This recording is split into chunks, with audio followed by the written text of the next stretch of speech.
Muy bien, pues vamos a por la siguiente parte, que estamos con los planteamientos estructurales. Vamos a por ello. Se considera que las variables personales son de naturaleza estructural, siendo rasgos o disposiciones estables de conducta, cuya organización configura la personalidad.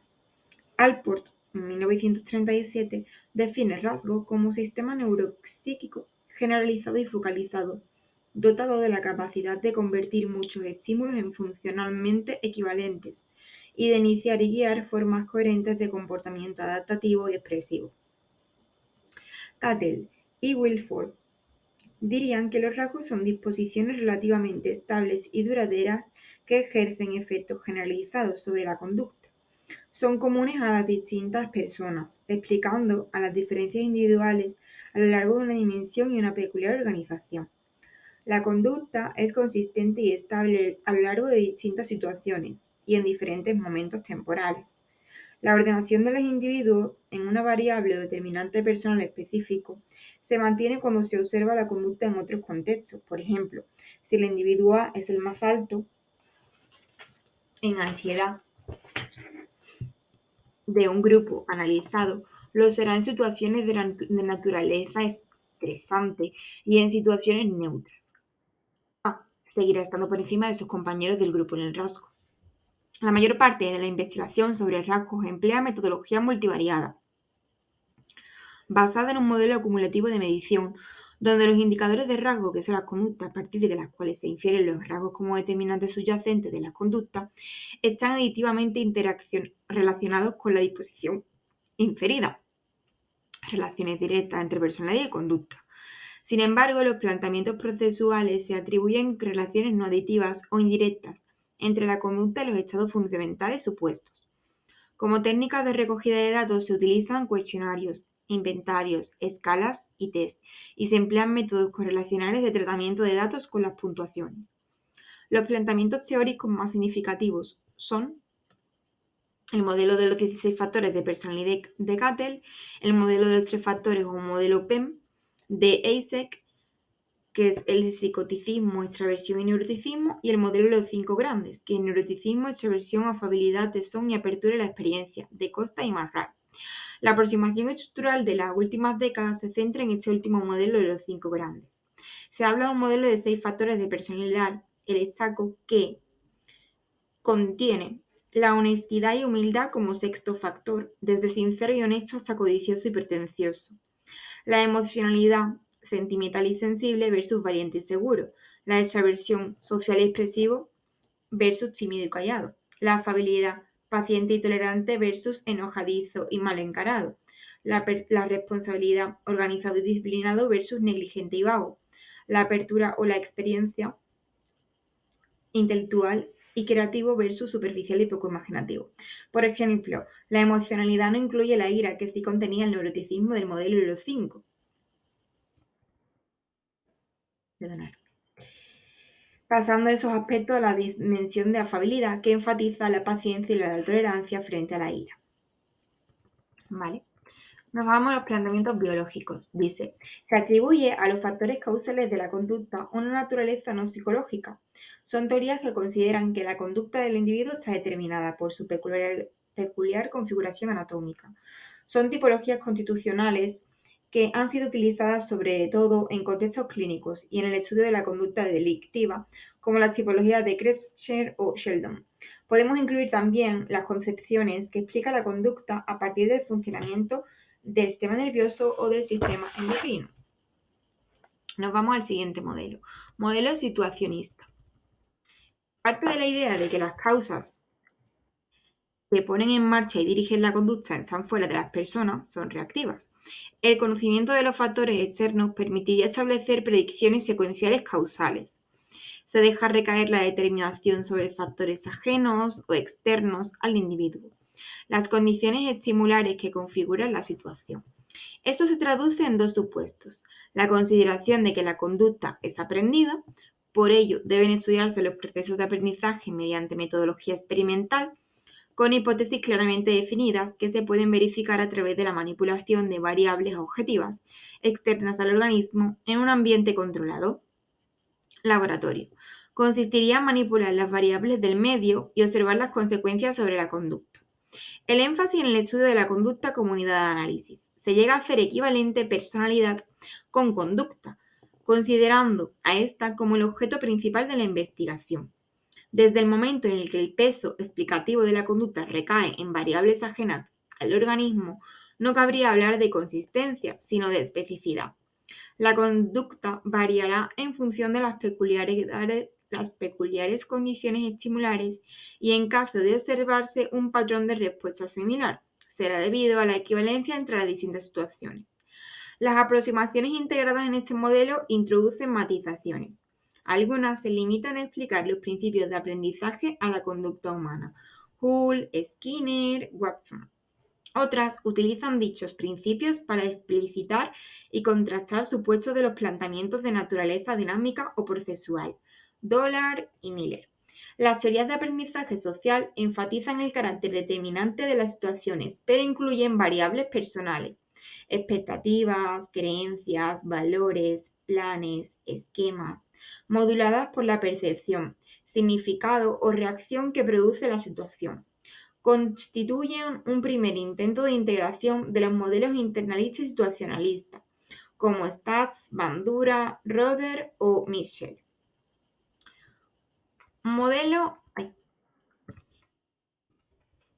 Y nos vamos al último. Modelo interaccionista.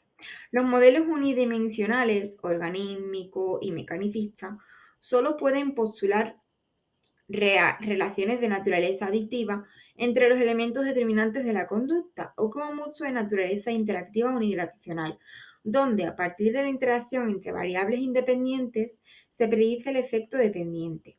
Ambos tipos de relaciones aditivas o interactivas unidimensionales parecen insuficientes para explicar los aspectos más importantes de la conducta humana, que surgen a partir del proceso continuo de interacción entre situación, organismo y conducta. El modelo interaccionista o dialéctico supera las limitaciones de los planteamientos unidimensionales, al entender que la conducta estaría determinada en parte por variables personales y en parte por variables situacionales, pero fundamentalmente por la interacción entre ambas. La personalidad no sería una máquina ni una entidad predestinada, sino un sistema autorregulador en permanente interacción con otros sistemas. Los conceptos de autorregulación o interacción implican potencialidades tanto como propiedades y serían las piedras angulares de la personalidad. Los postulados teóricos del interaccionismo podrían resumirse en 4. Tenemos la conducta, el individuo, los factores cognitivos y el estado psicológico que se le asigna al individuo. Entonces, vamos con el primero. La conducta es función de un proceso continuo de interacción bidireccional entre el individuo y la situación, con dos tipos de interacción, mecanicista y dinámica. Mecanicista o unidireccional, que se centra en la interacción entre los efectos principales, la persona y la situación. Utiliza como técnica estadística el análisis de varianza, distinguiendo las variables independientes, pues factores personales y situacionales y dependientes, conducta analizada. La interacción sería entre causas, no entre causa y efecto. Y la dinámica recíproca o multidireccional o modelo de interacción dinámica se centraría en la interacción recíproca entre conducta, factores personales y factores situacionales. Sería multidireccional analizando las interacciones entre variables independientes, así como entre variables independientes y dependientes. ¿Vale? Nos dice la figura 1.3, esta figura, que es el modelo de interacción persona por situación, donde nos vamos a, son las variables personales y situacionales que afectan a B. Todas las dos variables estas afectan a B. Se producen cambios en el nivel de activación C y las consecuencias que se recogen en D, lo que puede afectar a la percepción de la situación y se pasa a la fase C. Todas las fases interactúan continuamente en causa y efecto y al pasar a otra situación las variables personales pueden verse modificadas por la experiencia previa. El individuo es un agente activo o intencional. Hemos visto que la persona interpreta las situaciones, les asigna un significado y como resultado de su historia de aprendizaje, elige las situaciones a las que se enfrenta, seleccionando los aspectos que le resultan más significativos y convirtiéndose en señales de conducta. Por parte de la persona, los factores cognitivos son los determinantes más importantes de la conducta. Quizás sea Mitchell el autor que ha ofrecido un entendimiento más estructurado de las determinantes personales de naturaleza cognitiva, que se completa con su más reciente formulación del sistema cognitivo afectivo de personalidad, incorporando también el papel de los factores emocionales. Por parte de la situación, el determinante principal viene dado por el significado psicológico que le asigna al individuo.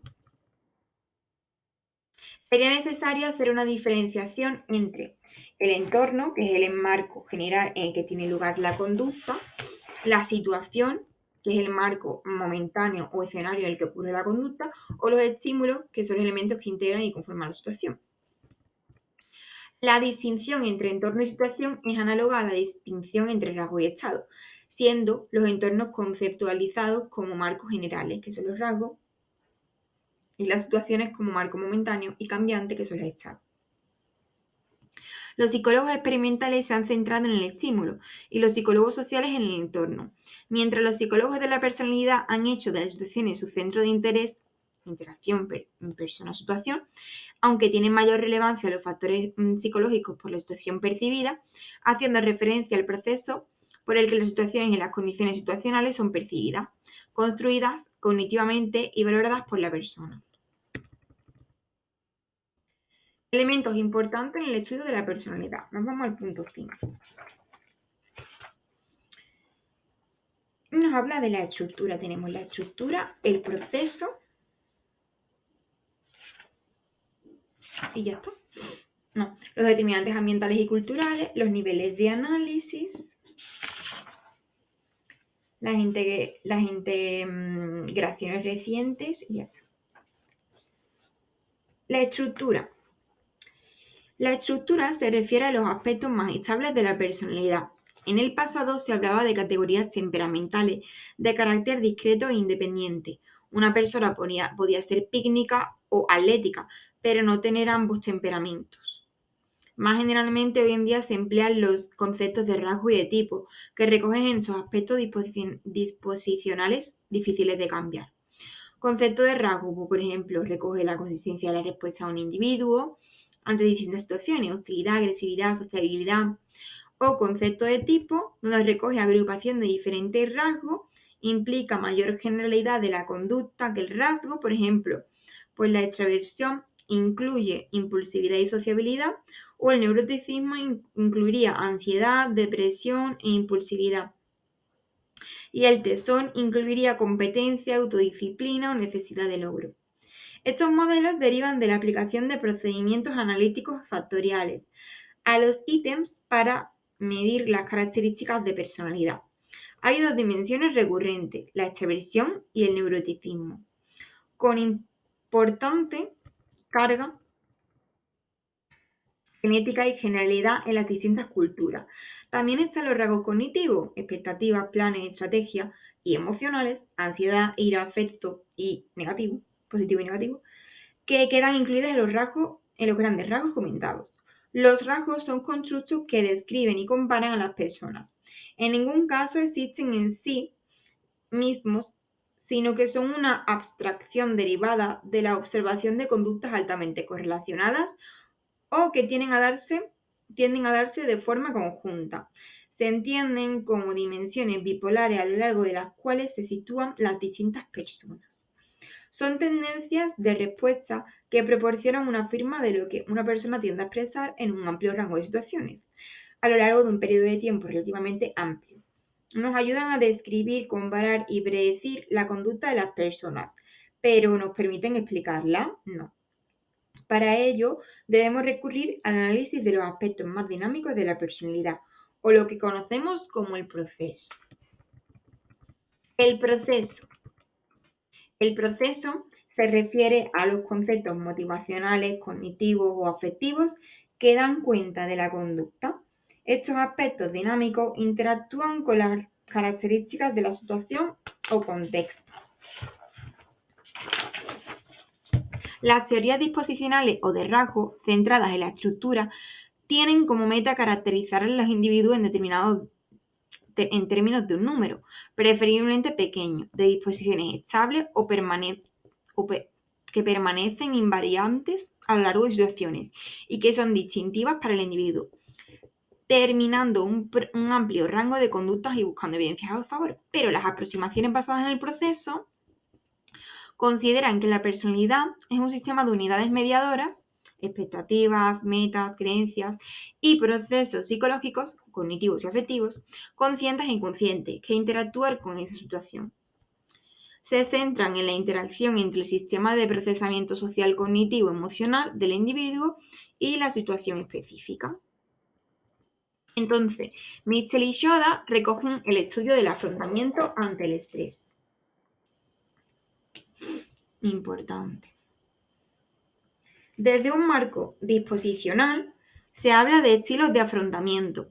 La aproximación de estilos más vinculada al concepto de rasgo y relacionada con los grandes factores asumiría que cada persona se caracteriza por un estilo de afrontamiento ante el estrés, centrado en el problema, en el manejo de las emociones o en la evitación o negación, con cierta independencia del tipo de problema o estresor. Se evalúa preguntando en términos generales ante situaciones difíciles, usted tiende a 1. Reflexionar sobre el problema. 2. Pensar en otra cosa. 3. Buscar la ayuda de los amigos. 4. Llorar. 5. Intentar ver el lado positivo, etc. De sus respuestas se extrae un índice de estilo de afrontamiento. Desde un marco dinámico se hablaría de procesos de afrontamiento. La aproximación de procesos se centraría en lo que hace la persona cuando se enfrenta con un acondicionamiento estresante, analizando el cambio a lo largo del tiempo o de las situaciones. Su respuesta se supone que es fruto de su percepción de la situación, que puede estar influenciada por características más generales. Para analizar la capacidad de adaptación de la persona a los cambios, así como las mejores estrategias a utilizar en cada caso, se necesitan ambas aproximaciones. Conocer los patrones o regularidades de las personas, así como su adaptación, que es la interacción que tienen, ¿no?, con las distintas situaciones. Y ahora, ¿qué pasa? Que hay nuevas fórmulas que intentan integrar estas aproximaciones. Por ejemplo, el sistema cognitivo afectivo de personalidad o CAPS, que entiende que las diferencias individuales reflejan en parte un nivel distinto de accesibilidad o de activación de las representaciones mentales y emocionales, cogniciones y afectos en cada persona, así como una organización distintiva de las relaciones entre las propias cogniciones y afectos, que determina su diferente peso en unas situaciones frente a otras. Sería el resultado de la historia de aprendizaje de las personas en interacción con su potencial biológico, patrones o perfiles de sí. Se dan determinadas circunstancias situacionales y personales, entonces la conducta será tal, relativamente estables mientras las condiciones de sí se mantengan. Los sí representan el significado psicológico de la situación y los entonces representan las conductas. Si me pongo nervioso, entonces digo cosas que no debo. ¿Vale? Ahora nos vamos a los determinantes ambientales y culturales. El individuo a lo largo de su vida recibirá influencias ambientales, culturas, sociales, familiares y genética que afectarán a su personalidad, estructura y dinámica. El pertenecer a una o a otra cultura determina unas reacciones cognitivas y afectivas. Hay conductas que vienen determinadas por la pertenencia a un grupo social en función de criterios como el estatus social o la ocupación profesional. Por otro lado, la familia ejerce una importante influencia con las distintas prácticas de crianza que afectan al desarrollo de la personalidad. No hay que olvidar la propia situación en que tiene lugar la conducta. Las conductas van a estar en función de cómo se perciban las situaciones, pero el individuo también afecta a las mismas. Hace elecciones, se convierte en un estímulo para otros, introduce cambios en ellas, por lo que hay una constante y continua interacción persona-situación. La personalidad viene determinada también en parte por factores biológicos como inteligencia, incluyendo variables genéticas, constitucionales, fisiológicas y bioquímicas. Los niveles de análisis. Además de los grandes rasgos, factores o tipos para referirnos a las variables más estables, el estudio de la personalidad debe implicar otras variables más modificables en función de la experiencia. Las variables psicosociales, que son unidades del nivel medio, por su mayor proximidad a la conducta, como los motivos meta, planes, valores, estilos de afrontamiento, logros, o proyectos personales, expectativas, afectos, estilos de apego, tareas vitales, es decir, variables de personalidad muy vinculadas a la conducta. Nos indican qué desafíos se afrontan en el presente y qué se persigue para el futuro, por los que se contextualizan en el tiempo. El estudio de estas unidades nos permitirá predecir la conducta e identificar los mecanismos causales responsables, como cuando nos hemos referido a los CAPS, por ejemplo, o estudio de los determinantes afectivos y sociocognitivos. También permitiría el cambio en mayor medida que un planteamiento basado en rasgos más o menos biológicos, con mayor estabilidad, lo que fortalece la capacidad para adaptarse a nuestro mundo rápidamente cambiante. Si hablamos de rasgos disposicionales, nos referimos en general a una alta estabilidad, pero si hablamos de procesos, elementos dinámicos como son metas, creencias, actitudes, la posibilidad de cambio y adaptación pues es mucho mayor. McAdams propone que para entender la estructura y dinámica de la personalidad se deben incluir al menos 3 niveles y cada uno de estos pues incluye a su vez una amplia gama de constructos de personalidad.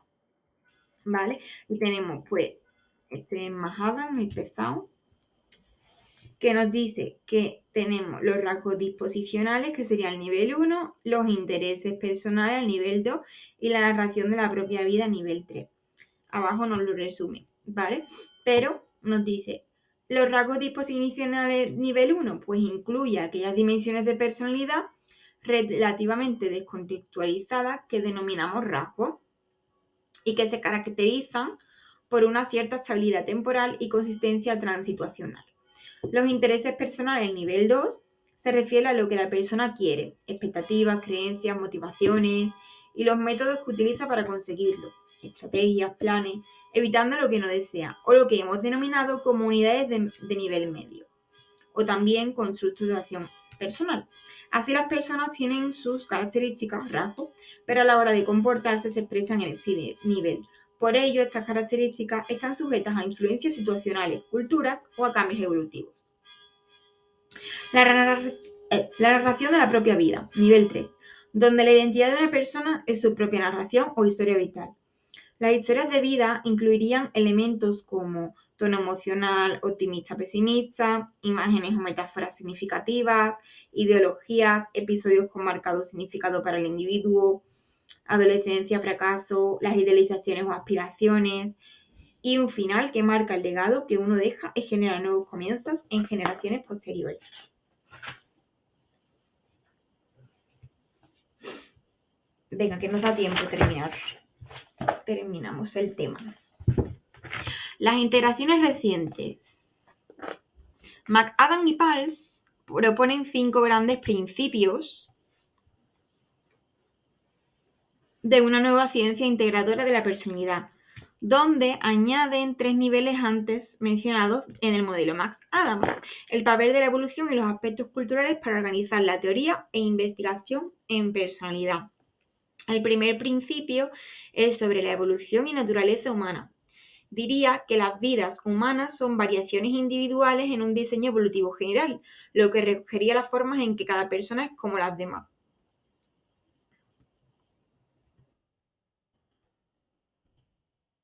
El segundo principio es la estructura disposicional, que diría que las variaciones en un conjunto pequeño de rasgos disposicionales implicados en la vida social constituyen los aspectos más estables y reconocidos de la individualidad psicológica. El tercer principio son adaptaciones características, que indicaría que más allá de los rasgos disposicionales, nuestras vidas varían con respecto a un amplio rango de adaptaciones motivacionales, sociocognitivas, evolutivas, constitucionalizadas en el tiempo, lugar o rol social. Se incluyen los motivos, metas, planes, estrategias, valores, virtudes, es decir, aspectos definitorios de la individualidad humana, más relacionados con la motivación y la cognición, y más manejables e influenciables por el entorno y la cultura que los rasgos. Esto implica que pueden modificarse con las experiencias y el paso del tiempo o a través de la terapia.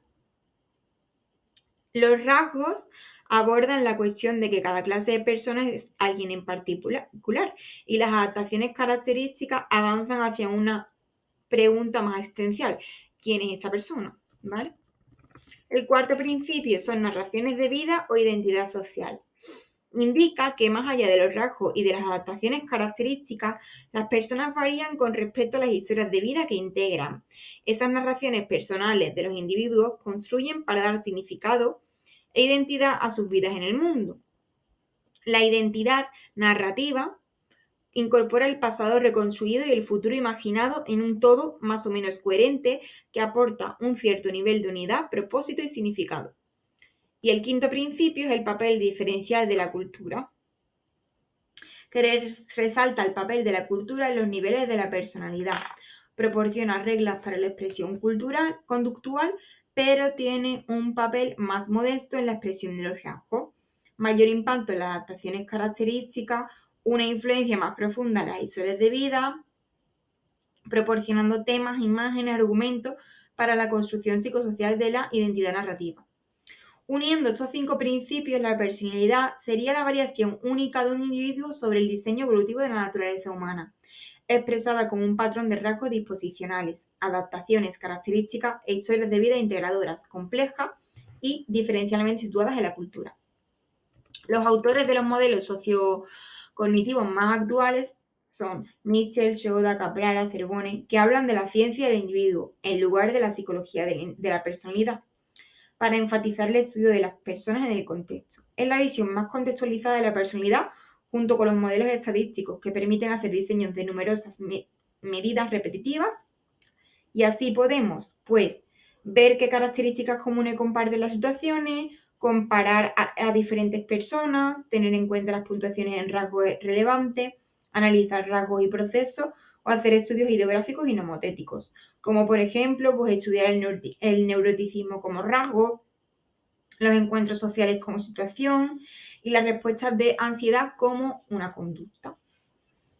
Y antes de acabar, vamos a repasar todo lo que hemos visto, que ha sido desde los procesos estructurales, los planteamientos estructurales, donde nos han dicho un poco, pues, el modelo de los 5 grandes, que es importante, y nos han hablado de los 5 grandes.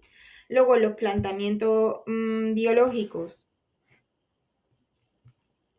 nos han hablado un poquito, pues, simplemente de la naturaleza no psicológica y demás. Y luego el modelo situacionalista, de la conducta aprendida, etcétera, y el modelo interaccionista, que en dentro, pues tenemos tenemos 2 tipos, el mecanicista y dinámica, y aquí es donde teníamos pues el cuadrito ¿vale? Y teníamos 4, en la conducta 2 tipos, mecanicista y dinámica, factores cognitivos, etc. Y luego nos pasamos al 5.5, donde hablamos de la estructura, del proceso, importante en el proceso el afrontamiento ante el estrés de Mitchell y Yoda, los determinantes culturales y ambientales, los niveles de análisis, donde aquí nos decía McAdams que había 3 niveles, y las integraciones recientes, donde McAdams y Pals nos dice otra vez que hay 5 grandes principios, que es el de la evolución y naturaleza, de la estructura disposicional, adaptaciones a las características, narración de tu vida o el papel diferencial de la cultura. Y finish. Nos vemos en el capítulo 2.